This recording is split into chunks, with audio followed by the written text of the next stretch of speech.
Hello everyone, welcome to my channel.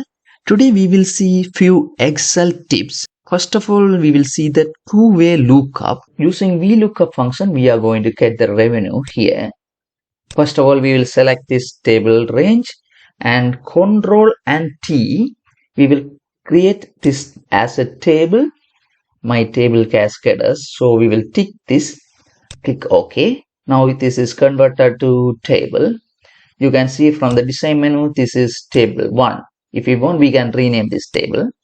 Here, using VLOOKUP function, the lookup value is the product. Select this one. Let's fix that using F4 function key, comma. For the table array, we will select this table. That is already we know that is table 1. We selected the all, comma. For the column index number, we will use the match function. For the lookup value, that is month, let's fix that using F4 function key, comma. For the lookup array, that is the headers of this table. So you can see table 1 headers, comma, exact match 0, close parenthesis, comma. For the range lookup, from the VLOOKUP function false, close parenthesis, enter. You can see for the washing machine, February, that is 88. We can select the product from this drop down. Let's select a refrigerator and month March. This one, 81. Okay. Let's see another one. Here we are going to get the revenue using 2D two-way lookup. So first of all, we will select this range. From the formulas, create from selection, we will select the top row and the left column. You can see in the top row we have the headers, in the left column we have the product name. So tick them. Now here, equal, using indirect function, we will select this product, close parenthesis, space, again indirect function, select the month, close parenthesis, enter. You can see for the printer, March month 49. Let's select the product from this drop down, loudspeaker, month January, that is 81. Okay. Next one, we will create a dynamic calendar. You can see Monday to Sunday is the weekday. For the month, in this drop down, we can put the months. That is from the data menu. You can see in the data validation, select the list, and in the sources, you can write the name. The month separator will be comma. January, February, March, you can write the months until December. And then click OK. After that, you will get the months in the drop down. You can select one of the month. In the years, you can add multiple years. From the data validation, you can see select the list. In the source, you can select the range. K column. K column has the year.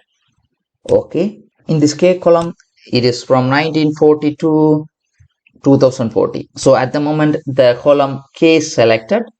So you can write how many years want in this K column. It is 1940 to 2040 here. You can select any of the year. Here, we will get the first day of the selected month and year. So equal 1 and %, then within double quotes dash, then and %, then we will select the month. And % within double quotes dash, and %. Finally, we will select the selected year. Enter. Now this is invisible because Ctrl and 1. You can see from the custom, I put triple colon here. Now I will remove that. You can see the first day of the selected month of the year. Again, Ctrl and 1.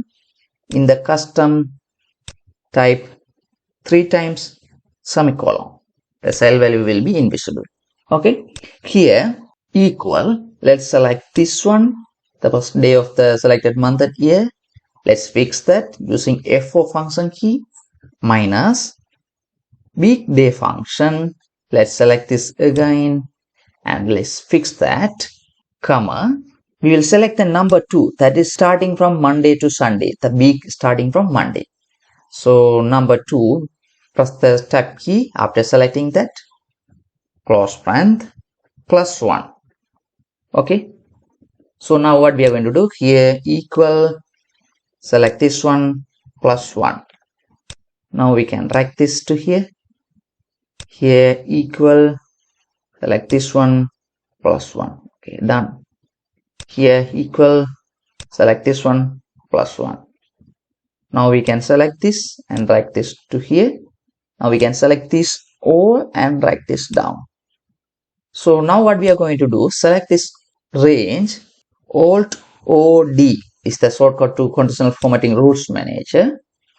We'll take a new rule, use a formula to determine which cells to format. Here equal month function, open parenth, let's select the first cell from this range, that is B5. Remove the dollar signs using F4 function key.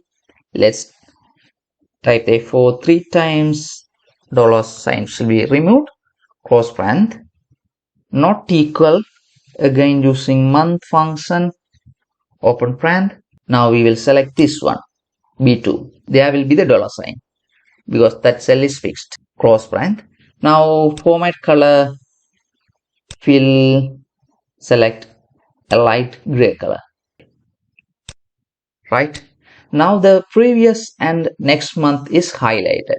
So after selecting this from Control 1 in the format cells, in the customs, you have to type 2 times D. Then only you can get the days of the date. Then from the home menu, you can align this to center. Right. Now you got the dynamic calendar. From the drop down, we can select the month. You can see also we can select the year. Next one, we are going to highlight a cell. When we select a cell, the cell will be highlighted. So we will select this range without the headers. Okay. Alt plus O plus D is the shortcut to conditional formatting rules manager. From new rule, use a formula to which cells to format, equal O function, open parenth, cell function, within double quote, COL, close parenth, equal column function, comma, cell function, ROW, close parenth, equal row function. Finally, close parenth. Now we will copy this formula. Here we will format a light yellow color. Okay. Okay. Again, new rule. From use a formula to determine which cells to format. We will paste what we copied earlier. Here, remove the O function. Type the N function. Again, from format, the same light yellow color. Okay. Now, Alt F11 to jump into the VBA editor. That is from the sheet 47. Select this sheet 47. Here we will select the worksheet. The worksheet selection change procedure will be automatically there. So here target dot calculate. Just press the tab key to select calculate. Just we can compile the project. Okay, let's save and close this one. Now we can select one of the cell. The selected cell will be highlighted. You can see. Here we will find the eligibility using the if function. You can see here, this is the PhD eligibility requirements. If yes with 2 of the requirements, then we can go to go with the eligibility. Okay, the requirements are master degree holder, minimum 2 years of working experience, and bachelor degree holder. These are the students we have, and first requirement, second requirement, third requirement. Here using the if function, we will get the eligibility. For each requirement, yes or no indicated here. So here for the first student using if function. Within that, the logical test has again if function. If the first requirement, this one, cell C13, if this is equal to yes, let's put this in the bracket. Then if this is equal to true, comma, for the value of true 1, comma, value false 0. Let's close parenth. Now we will copy this here, then plus, let's paste that. For this one, we will select a D here, again plus, we will paste this. This is if, that is from requirement 3. If this is greater than 1, then comma eligible. If not, not eligible. Please enter. You can see there are 3 yeses eligible. Let's apply this to all. Here all 3 no. Here 1 yes. Here 3 yeses. Here 2 yeses eligible. Okay.